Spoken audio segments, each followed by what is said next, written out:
This podcast is brought to you by India Knowledge at Wharton. Please visit knowledge.wharton.upenn.edu/India for more information. India Imagine was the theme of the 2008 Wharton India Economic Forum that was held in Philadelphia recently. The day-long event attracted several leaders including APJ Abdul Kalam, former President of India, as well as CEOs of Indian companies, nonprofit groups, consulting, and private equity firms.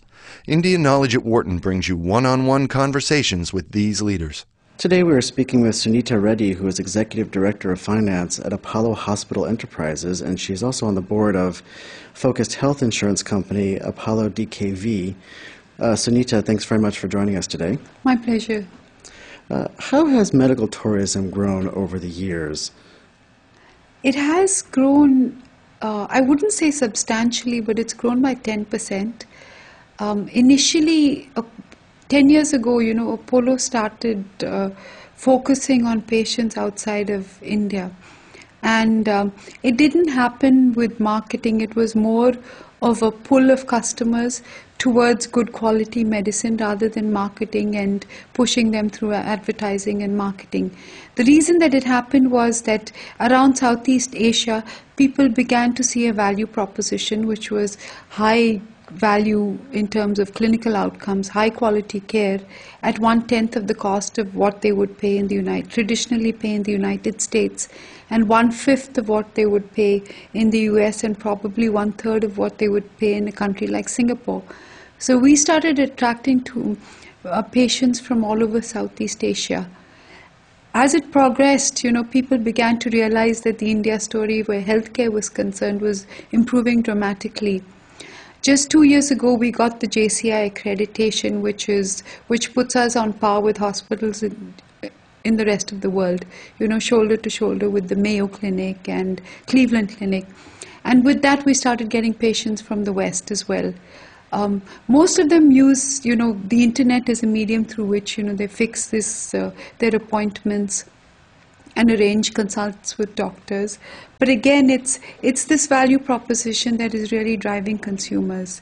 And I would say that currently 10% of our total revenues come from medical tourism. Now that's not really a large amount, and it's grown by 2 to 3%. There are obstacles in the way of this happening. One is that, our airport facilities, if you look at the hospitals that are really doing well, they're connected to international airports, and, there are about maybe 50 to 60 flights. Compare us with Thailand, there are 260 flights, international flights, flying into Bangkok every day, and that makes it really easy for patients to go to Bangkok for medical tourism. Whereas if you compare that with Chennai, where our largest hospital is, there are about 15 flights. And I think one is you have to look at the airport infrastructure. The second thing that you really have to look at is most of the work that comes to India is the case mix is tertiary care and acute care. It's not the plastic surgeries that you see in Bangkok. It's the high-end orthopedic work, it's cardiology, some of it is oncology. So they come for the really high-end work. And to do that, because we're recognized for that sort of work, to do that, it is quite uncomfortable for patients to make this journey. And we need to smoothen out that process, the 12 hours and 14 hours and the immigration and customs. And we're working at that. When we now have people to facilitate and assist these patients as they come across. Finally, I'd like to say that there is a huge opportunity here, because if you look at the US alone, there are 40 million US who are not insured. If you look at the UK, there are about 250,000 Asians who are in the waiting line with NHS. So this is a huge market.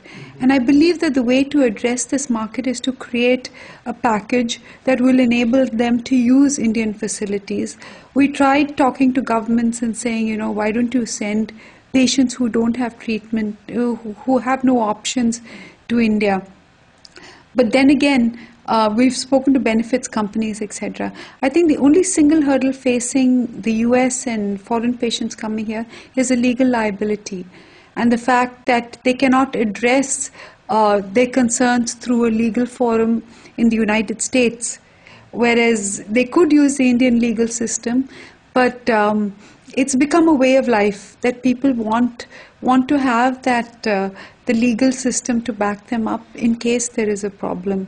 Now, the incidence of problems is not even 0.01% so far, because our success rates are very good, clinical outcomes are so good, and we are JCI accredited, and patients have the same rights that they would in the US, they would have in India. So they are protected. But I think it's just a hurdle that we need to overcome. And once we've done that, I think, we will be tying up with insurance companies, we will tie up with benefits companies, and to see how we can really assist people who need that type of healthcare.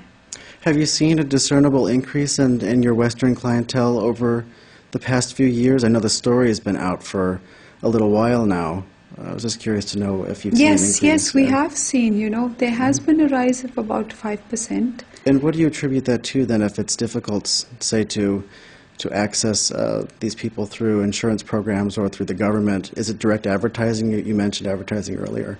It's not at all advertising. It's the fact that, people are so confident that their clinical outcomes will be good. And it's testimony from patients who've been through the whole process that is actually, like I said, it's pulling patients to the system, because we don't market. I mean, you don't see advertisements, but we are now working with CII, and CII is a Confederation of Indian Industry, which is doing the Brand India. There is a Brand India Foundation, and they have a campaign called Incredible India. So I work with them, and we are now doing Experience Indian Healthcare. And it's just launched, we just launched that campaign, and hopefully we'll see a lot of results happening from that. Great. Your program combines elements of both Western care and also Eastern medicine. I noticed in a lot of your materials you advertise the point that there's centuries of Eastern medical practice that you rely on as well. Can you talk specifically about how some of those things, what some of those elements are? Yes. No, we do believe in an integrated healthcare package. In that sense, we talk about allopathy for the actual treatment in terms of surgery, diagnosis, etc. But where rehab is concerned and where well-being is concerned, we've tried to integrate the systems of Ayurveda and yoga, and it has helped, because when patients go back, they need to readjust to a lifestyle that talks about continuous well-being. And really, I think the key here is, I believe there is a lot of value that we will get from Ayurveda and yoga. Certainly a big market in the U.S. too now, or at least a growing market. It is. Yeah. It's strange, but when Patanjali discovered yoga thousands of years ago, there were very few Indians practicing it. And now that it's such a rare, 6% of the world today practices yoga. And it's become famous because it's, the movie stars in the West and people all over America are doing it, and now it's come back to India, and people are now saying, okay, it should become a way of life. Ayurveda is the science of life. Right. So you are one of the largest healthcare systems in India, correct? Yes, we are. The largest. And so I guess one question would be about your community initiatives and how you're reaching out to poorer populations. Can you tell us a little bit about SACH, which the acronym stands for Save a Child's Heart, and maybe some of your other community initiatives as well? Yeah. I'll start with SACH. SACH is Save a Child's Heart. It also means the truth in Hindi. The reason that we started SACH is that, we came across so many children who had heart disease, and we believed that if an intervention at that stage, when the child is young, will give them a more productive future. So we said, let's do something for children and make them productive adults, because that's what India really needs. And we started this foundation where the hospital does everything free of cost. The consumables, the money for the consumables come from donations. And people have really done, have donated in a large way. So far, we've completed 500 free surgeries, and our target this year is to do 1,000 every year. And the surgeon does not charge, and the hospital does not. It's just 50,000 rupees for the consumables which come as a donation. So people find it not so difficult to give a check for 50,000, especially when you know you're saving a child's life and you're assuring him of a good future ahead. Sure. The second thing that we do is this outreach at a village level, where healthcare is not available. We really wanted to create a sustainable model, not really to do it as charity, but create something that was sustainable for the future.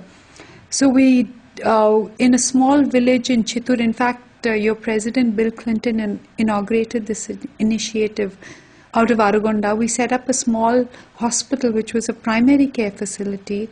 We connected it through telemedicine to our tertiary care facility. So, and then we created an insurance product, which was one rupee a day, which allowed people access into the primary facility. So what would happen is if they felt sick, they would be treated here. They wouldn't have to pay anything except for the 1 rupee a day, 325 rupees. And they would be, if they needed some tertiary care work, they would be connected via telemedicine to our specialists in the main hospital. And they would only have to travel or come to the city when they needed acute care. And I think it's an excellent model.